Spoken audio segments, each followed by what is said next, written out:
extending grace to people does not mean that you are tolerating abuse. And here is the difference so that you can truly work towards healing if you've got people you're about to work with who are trying every nerve you have. Hi, my name is Beverly. I am a COO and your Chief Empowerment Officer. Earlier on in my faith journey, I used to believe that grace meant constantly turning cheeks when people are treating you like crap. But through a lot of painful experiences in the workplace, I learned that grace and boundaries are incredibly powerful when you link them together. Grace means that I can forgive people who cause harm to me. Boundaries means that I don't have to keep giving them opportunities to do it. A lot of y'all have trouble with forgiveness. And I think it's a big reason why people struggle with where they work or even when they go to other companies, because they have not forgiven people for how they treated them. I can forgive someone and document the heck out of them. I can pray for toxic leaders that I have experienced in my career and protect my team from them or never work with them again. In fact, I believe that the most loving thing that I can do is hold people accountable while keeping their humanity intact. Because being faith-led does not mean that you're being conflict avoidant. Sometimes love is actually holding people accountable, giving them boundaries, and then staying firm on them because you know that if it's not going to be from you, it's going to be from other people who stood on their boundaries that let them know that what they were doing is unacceptable. And it lets your body know that you care enough about it to stand on business while also not holding on to pain that was never yours to begin with. So if there are people that you are about to work with coming up this week that you have not forgiven for how they have treated you, and you have not built boundaries so that you don't get treated like that again, this is your reminder to do so that you can walk towards a space of healing instead of carrying that with you everywhere, because it is everywhere. It shows up at home, it shows up with your friends, it shows up everywhere. And people have gotten very good at masking, but you know if it's you who I'm talking to. Don't give them that. And most certainly put those boundaries up so that they understand that it's not acceptable.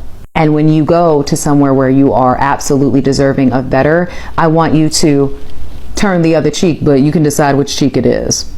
How to not get nervous in a difficult conversation. Number one, stop focusing on the outcome and focus on your next sentence, the very next words out of your mouth.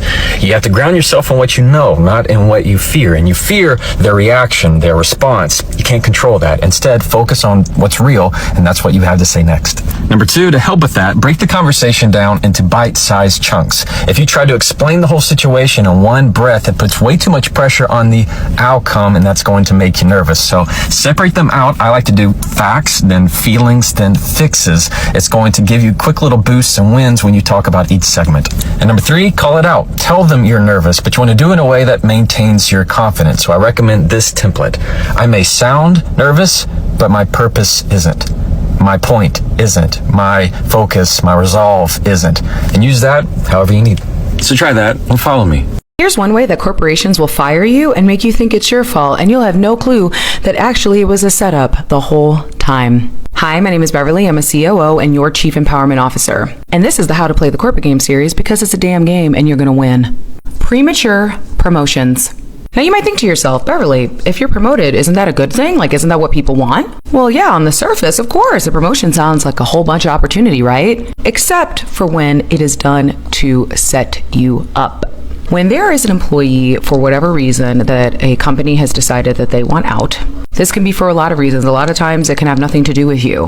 One of the pathways of least resistance for a lot of organizations who are unethical is to promote you prematurely. So you're thinking, heck yeah, like let's keep the good vibes going, like I'm being promoted. You are none the wiser that they are on to you. So the person gets into the role, and then what will happen is they won't train this person. Well, because you've been promoted, right? So the expectation is that you're starting to do the damn thing, but you've never been in this role before. There's no infrastructure to support you, and so you begin to flounder.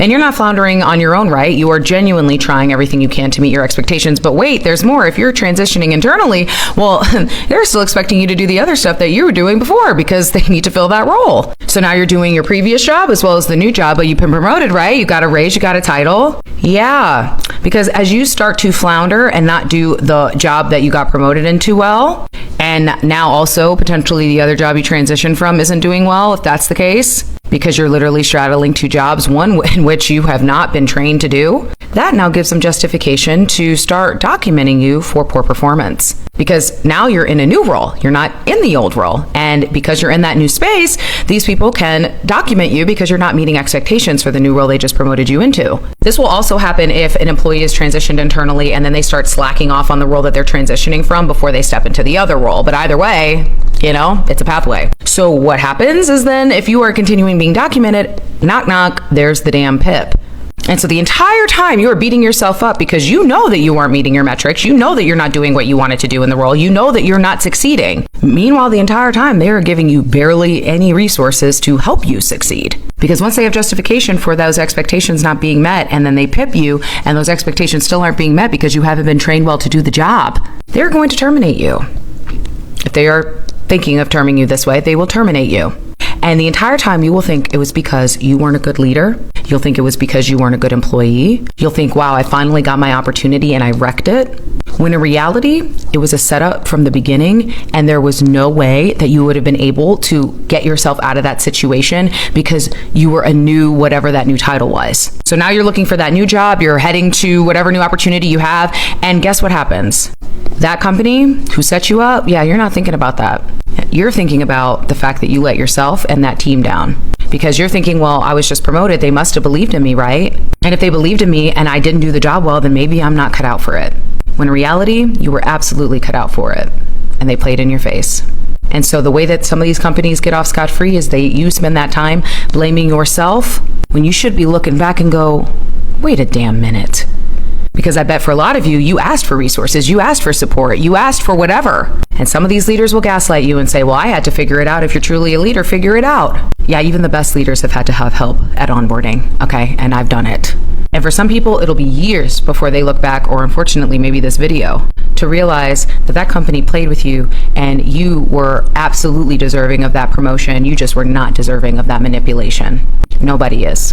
So if you find yourself in that situation where you realize you've been promoted suddenly and they aren't giving you any infrastructure and you are asking for resources and they're telling you to figure it out, it may not always mean it's a sabotage, but a lot of the time they are trying to see whether or not you are who you say you are. And if they have any justification to support that you are not meeting expectations, well, they just found themselves an easy out because pipping, especially if it's in the first 90 days or within a year and you're consistently not meeting expectations, is an easy loophole to transition somebody out because they can say, well, these KPIs aren't being met. And you're saying the whole time, wait a minute, I thought we were going to find help for my backfill. We were going to do this, we were going to do that. And if there are emails of you being like, hey, this is what I need for support and this is what I need to be able to do what I need to get done. And they're like, sorry, we're not going to give those to you because whatever reason, they set you up. If this was you, it was not your fault. You were deserving of that promotion, just not at that company. Because the leaders like me, strong leaders, would have been excited to have you step into that role that honestly probably was well overdue. So don't blame yourself.